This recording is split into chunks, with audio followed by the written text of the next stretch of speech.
All right, welcome everybody around the world. Welcome to all my subscribers. Got a real good video for everybody today. It's related to a video, something I was talking about yesterday. So with Revelation, I'm going to try to make this video quick and talk a little quicker for everybody. But I got all the verses here to prove this.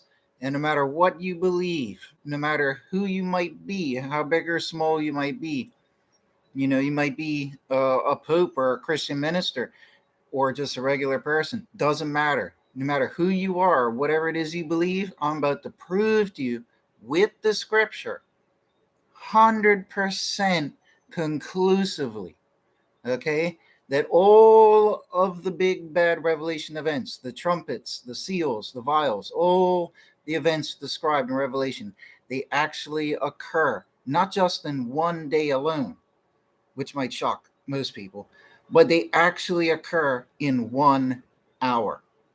I can prove it with the scripture, not with just a couple verses, with a lot of verses. It's inarguable. It's all going to take place in an hour on one day, the so called final day. Okay, so no matter what you believe, trust me on this one. Okay, so to ease into things, I will first prove this is a simpler thing. There's so many verses to talk about the day of the Lord and all that, but I got a few verses here to start off that will prove that it occurs in one day. Okay, so let's start with these here. If we go to 2 Peter 3:12, it says, waiting for and hasting to the presence of the day of God, by which the heavens being on fire shall be dissolved, and the elements with burning heat shall melt.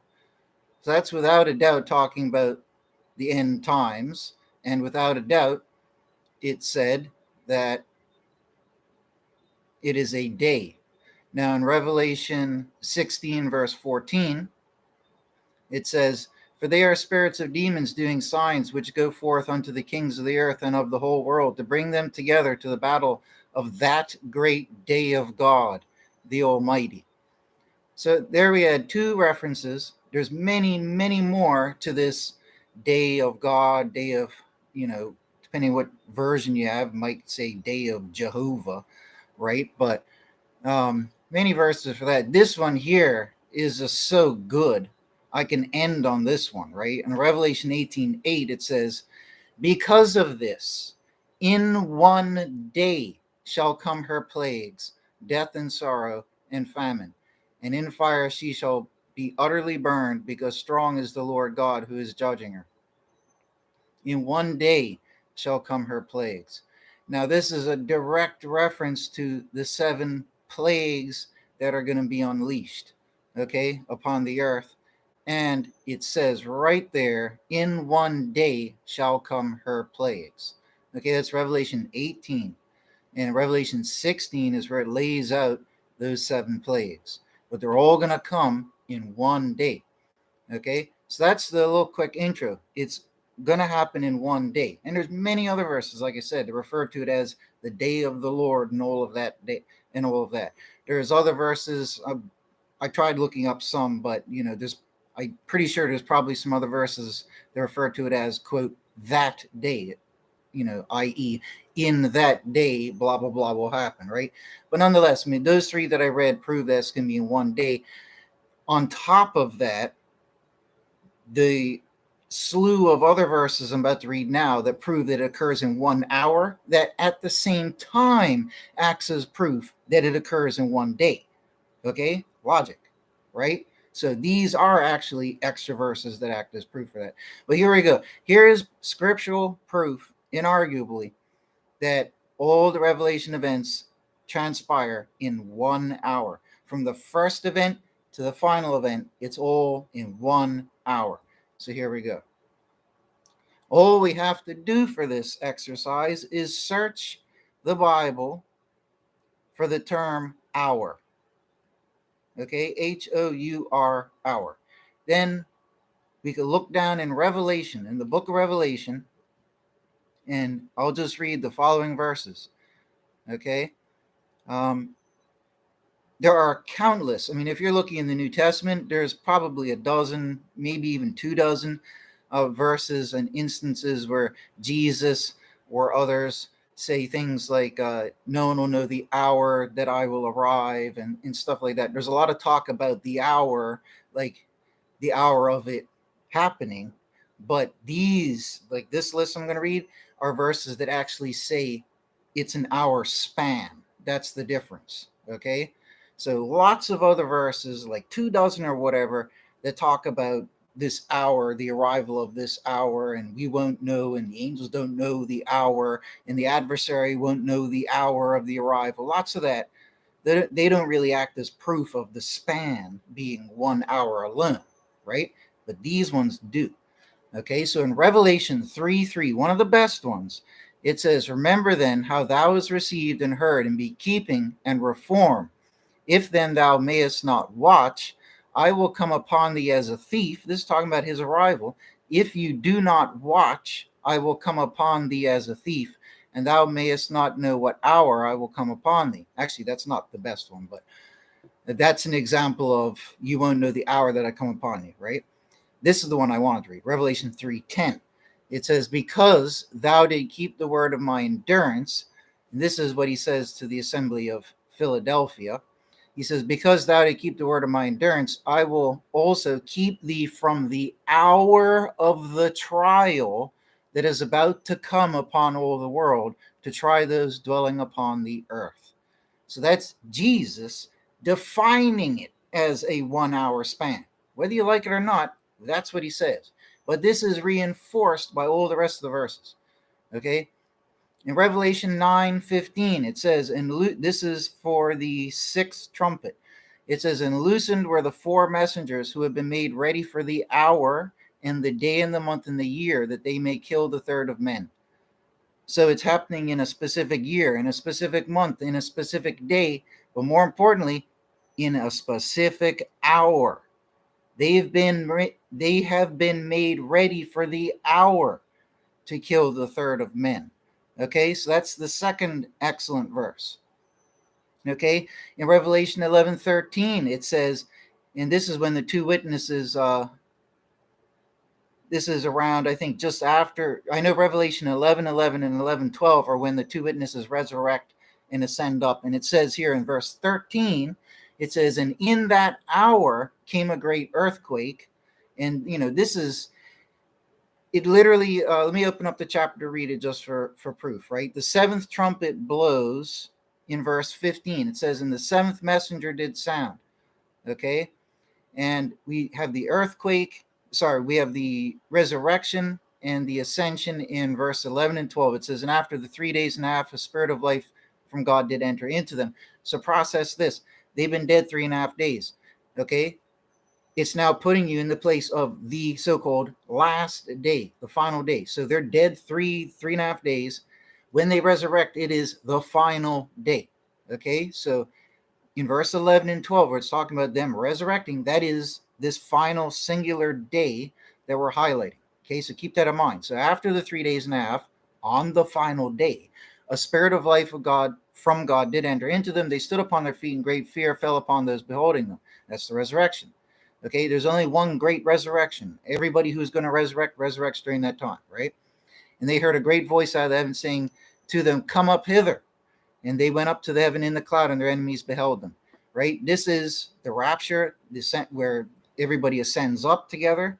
Okay, I've said a million times before, all the other verses in the New Testament that talk about, if we're alive in those days and we're going to be translated, we won't precede those who are resurrecting, and then we all go up together. Lots of verses concreting that in. So this is the final day. The resurrection is occurring. The translation is occurring. The ascension is occurring. And at this time, the seventh messenger is sounding. Okay. But more importantly, I think this is just how John wrote it, in the way that he wrote it. And they also didn't have verse numbers back then. But nonetheless, we know from all the other New Testament verses that I read in my video yesterday, I won't pull them out again here, right? I'll be repeating myself, where it says that Jesus arrives with the final trumpet. Okay, and he will send out his angels to gather the chosen. So without fussing over, the precise minuscule order that John's giving us from one verse to the next right there, the fact is resurrection, translation, and the rapture are occurring at the time of the seventh trumpet. And we know from elsewhere in the New Testament, Jesus says, when the seventh trumpet sounds, I will come down from the heavens with the angels, and we will gather the chosen. Okay, so this is established. It's the final day. Okay, and if we go back to the list here, so that was Revelation 11, and it said in verse 13, in that hour. So it's referring to that period from verse 11, 12, 13, 14, and 15, between the, those are the few verses talking about resurrection, translation, rapture, seventh trumpet blaring, which means Jesus is arriving at that time. You know what I mean? It refers to it as in that hour. Okay, so that's the other verse. In Revelation 14:7, a great one, it says, saying in a great voice, fear ye God and give to him glory, because come did the hour of his judgment. The hour of his judgment. So here it is referring to the span of time as a 1 hour span. Okay, so this is what, verse number 3 or 4 that concretes that in. But there's more. Okay, in Revelation 14:15, send forth thy sickle and reap, because come to thee has the hour of reaping. Okay, so this is in this hour in which all these terrible things are transpiring, right? It's also referred to as the hour of reaping. Well, that makes perfect sense, because if the bad are being punished and they're dying and this and that, and there's people resurrecting, and the good are being chosen, selected, sealed, taken away, that is reaping, right? And it's taking place in an hour. Okay, and then in Revelation 18:10, can't remember if I read this one already, but it says, woe, woe, the great city, Babylon, the strong city, because in 1 hour did come thy judgment. In 1 hour did come thy judgment. And it was actually from Revelation 18, like I read earlier, where it says that, where was it? Where it says in 1 day it will fall. So which verse was that?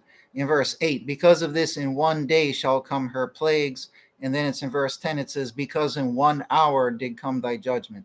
I mean, I don't know how much more proof you need. That's proving it's 1 hour in that final day. And then it just seals it all off in Revelation 18:19, where it says, for in 1 hour was she made waste. So those are the specific verses that specifically say the span of time is going to be 1 hour. And we heard within those things, it's, the resurrection is occurring. We know from Matthew 24, Jesus says, the sign that I have arrived and that the end is here is that the earth will be in darkness, the stars will be falling, you'll see me arrive in the heavens, and then I will be coming with this final trumpet. The resurrection will occur with the final trumpet. Then the angels will be going out and gathering everybody. Okay, we who are alive are going to be sealed and translated. We won't precede those resurrecting. That's why we have to wait for that resurrection to occur and be finalized, and then we're going to all go up together, right? So, there are other verses I could read referring to it as one final day. So if we go and search the New Testament for the term last day, the term final day doesn't exist in the Bible. But if we search for last day, there's many. In John 6:39, it says, and this is the will of the Father who sent me, that all that he has given to me I may not lose of it, but may raise it up in the last day. In similar fashion, in 6:40, it says, and I will raise him up in the last day. In 6:44, it says, and I will raise him up in the last day. In 6:54, I will raise him up in the last day. In John 11:24, Martha said to him, I have known that he will rise again in the rising again in the last day. And then in John 12:48, it says, Jesus says, he who is rejecting me and not receiving my sayings as one who is judging him, the word that I spake, that will judge him in the last day. So it's definitely, I've read enough verses to show that everything occurs in 1 day. Okay, 1 day is short enough.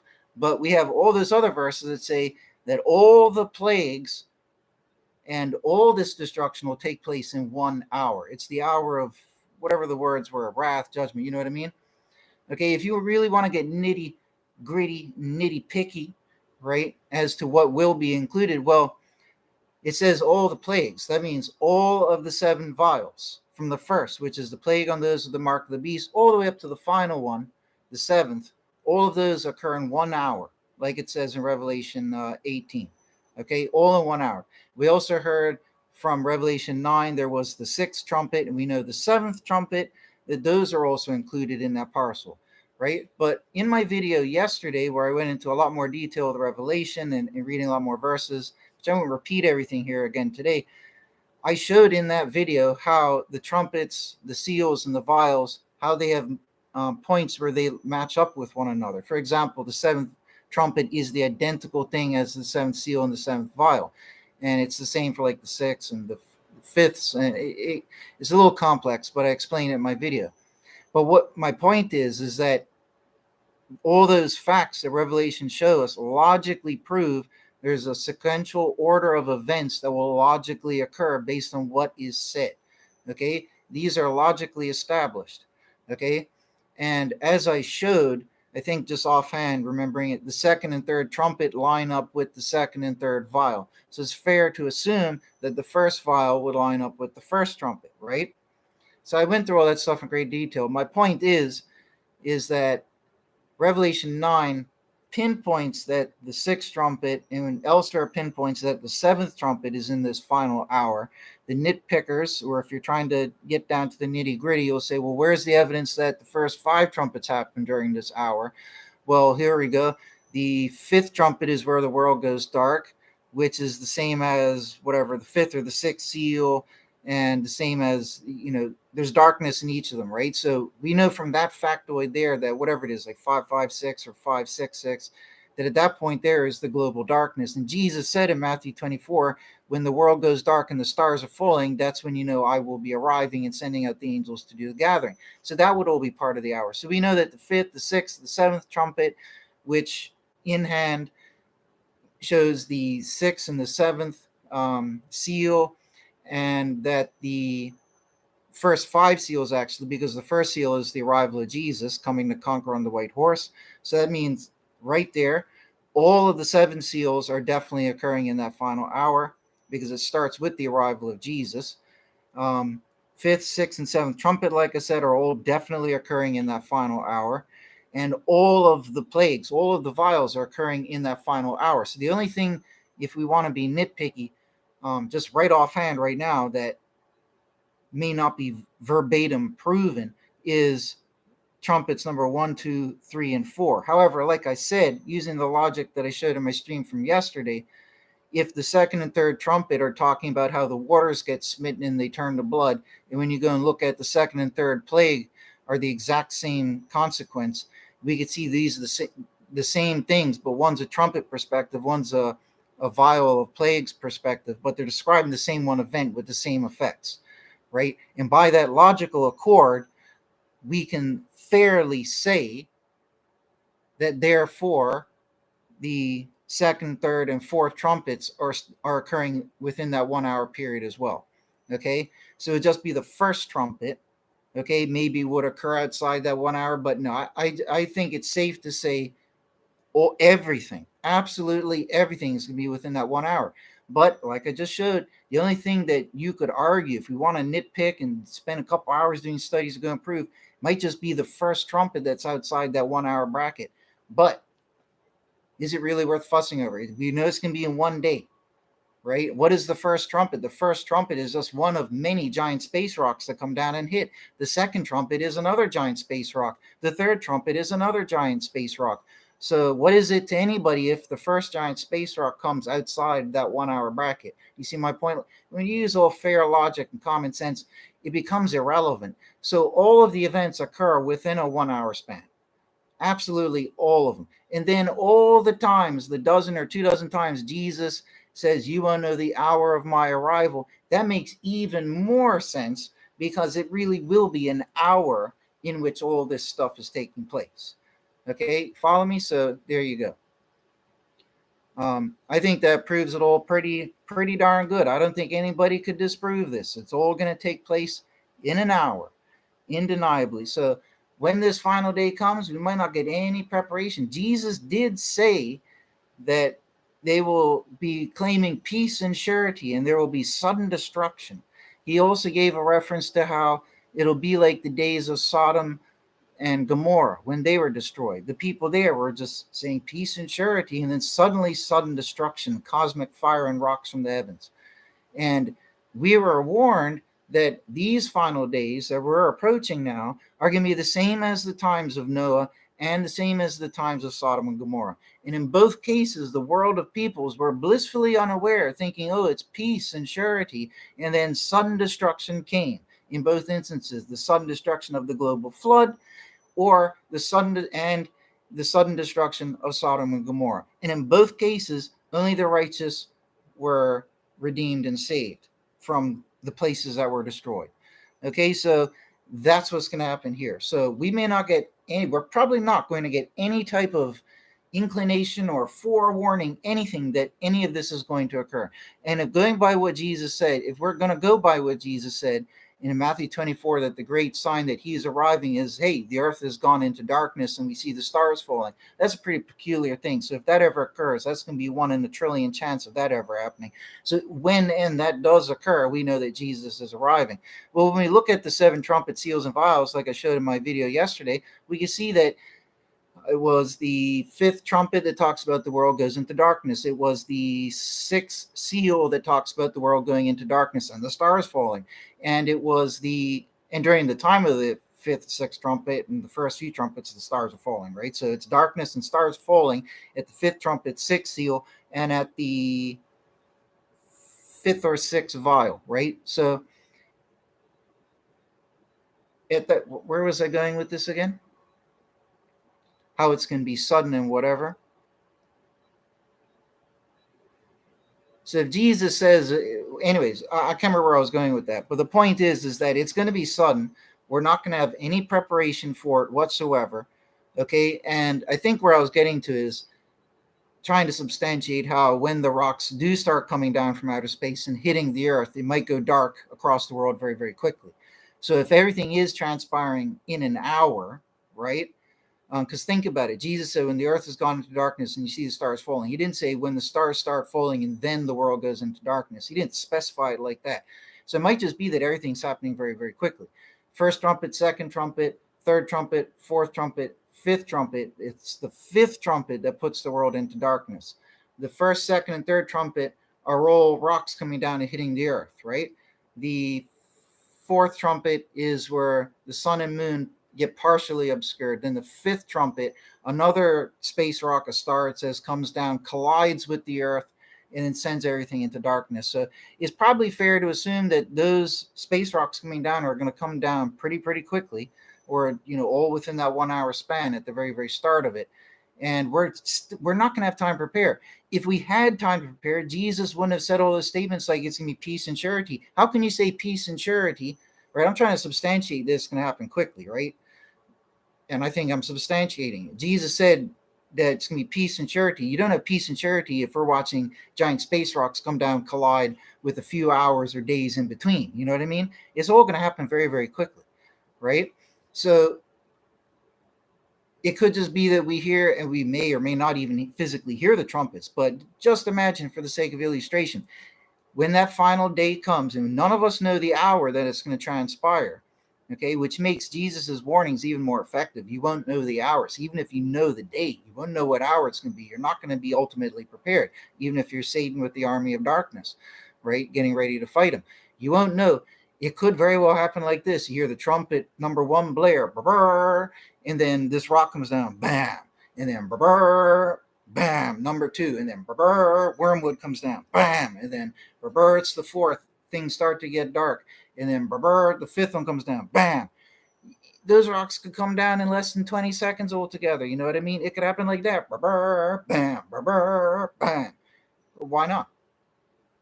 Why not? You know what I mean? That's my point. If it's the longer the duration between each of the impacts, the more time you have to prepare and know that it's not peace and surety, right? It's not the days of Noah because, hey, space rocks are coming down and destroying the planet. You know what I mean? In order for Jesus's warnings to be, true to how they come across, it would have to be, they all come down very, very quickly, one after the other. It's just like a domino effect They just go from the first domino like that there. And then it's all going to take place within a 1 hour span, which is kind of nice in the sense that we who are going to be redeemed don't have to go through much more than an hour of turmoil on the earth, right? It'll get overdone quicker. In terms of the two raptures, right, you have the smaller rapture I talked about, which is evidenced in Revelation 3 and Revelation 18. That one would just take place at the start of the hour. So the only thing you're going to escape is that hour of all those things occurring, right? However, as I said before, it makes the most sense that this is going to be the most needy people, right? Not necessarily the most deserving, but probably the most needy, those in the most need, like the disabled, whether physically, intellectually, whatever, right? The elderly, people with Alzheimer's or schizophrenia, people who might have epilepsy or broken limbs or paralysis, and they can't help themselves. You know what I mean? That makes a lot more, but they're worthy and they're going to be redeemed. It makes a lot more sense to me that God's going to take them up out of here so they don't go through all this turmoil. I mean, why leave them and take others? You know what I mean? If you got a choice and there's going to be an early rapture, I would say he's probably going to take them, the babies, the elderly. You know what I mean? That's just my opinion. It could be anything. I don't know. But even if you're going out on the first rapture, you're only going to miss the 1 hour of events. That's my point. Okay. And it occurs within an hour. Everything could occur within half an hour or 45 minutes. You might not even be, you're going to watch a clock and it's going to go the full 60 minutes and that the resurrection occurs at the last. It may not. It may be that the 60-minute span is divided up into 7 completely, and maybe each of the 7 trumpets will go like that. I don't know. Would that qualify with the peace and surety? Yeah, because you're only spreading each trumpet apart, each of the initial trumpets apart by, that's not even much. If you divide 60 minutes by 7, it's less than 10 minutes. 8, 7, 56. It's like just over 8 minutes. So I don't think it's going to break up like that, exact 8-unit or 7-unit division of 60 minutes. Not saying that it has to, but if it arbitrarily did, arbitrarily, just saying if it did, we'd have approximately just over 8 minutes in between each of the trumpets. That would still break your peace and surety feeling, and I don't think that would violate or twist around what Jesus said. So it could very well happen like that. And if it does happen like that, then that would mean the final 8 minutes is when the 7th trumpet's going to blur, and then resurrection, Jesus is arriving. But at the end of the day, I think it's just all going to happen like dominoes, and very, very quickly, based on the fact, like it says in 1 Corinthians 15, Jesus and elsewhere, Jesus comes with the final trumpet. The dead will be raised, it says. He will come and then gather everybody. That just shows how all the events are. They're just all happening in such a short time span. You know what I mean? It's just getting too nitty gritty when you're trying to define the exact precise order. It's all going to be happening within a 1 hour period. The problem is if you're one of the forsaken, if you have the mark of the beast, and if it's too late for you, whatever it might be, if you have the mark of the beast and you're not taken up, like at that point, if either you've been judged by God and he says, no, you're not going up, or whichever comes first, like the people go up and then you're judged. I don't know what exact order, but if you don't go up and you're stuck here, that's a whole different ball game for you, right? Then you'll be stuck here potentially 5 months of torment. And then whenever it is you do eventually die, you'll be sent down to the Hades or to the abyss or to some other cursed life, something like that there. So, but for the redeemed, we'd only be here at most up to an hour, according to the scripture, and then we would be out of here. But like I was saying, it doesn't necessarily have to break down in 8-minute intervals like that there. It could just be everything takes place in half an hour or 45 minutes. You know what I mean? It's just going to be referred to as that final hour. I mean, do you really think God's going to say in the Bible, the final 15 minutes? It's just the final hour, right? So you have to keep all things in mind. But knowing that it's a single hour span just makes it simpler. We don't need to fuss over nitty gritty. It's just 1 hour. You know what I mean? That's short enough. But that also makes it more worrisome for us. We're not going to have, all these years and weeks. Well, we're not going to have all these years and weeks of warnings and signs and indications. That's not going to happen. Because if we were going to have that, then it wouldn't be like the days of Noah.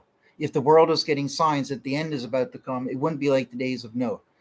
In the days of Noah, only the righteous knew that the end was coming. Everybody else in the world was oblivious, right? In Sodom and Gomorrah, only the righteous individuals, the few that were saved, knew that it was going to happen. That's it, right? Everybody else was oblivious. So it's going to be like that at this end of days. Everybody else can be oblivious. And just like in Revelation 3, Jesus said, if you're watching, I won't catch you by surprise, and I won't come upon you like a thief. If you're not watching, then I will come upon you like a thief and catch you by surprise, right? So there you go. Anyways, folks, God bless you all. Everybody take care. Everybody get ready. It could happen any time during 2023. It could happen at the start of 2024. It could even potentially, rightfully happen at any point during 2024, as I discuss in my book. And also, by the way, while I'm here, go to Amazon. It's available globally. My brand new book, 2023-2024 End Days. To search for my author name of Enoch the Witness. And while you're at it, you could also check out or even get, if you want, my Systematic Theology, which I published around 3 years ago. Both are excellent books. It is important to know the actual gospel and the truth scripturally proven. So, before the end days come, most of Christianity has got it wrong. So I would urge you to get that book as well, right? But that's up to you. But I would say at least get the 2023 book, because 7 Pillars of Scriptural Proof, 5 unique biblical discoveries that I made, absolutely earth-changing, mind-blowing, earth-changing. They should go down in the history books and the record books, but, it is what it is. So anyways, God bless you all, folks. Take care. See you all later.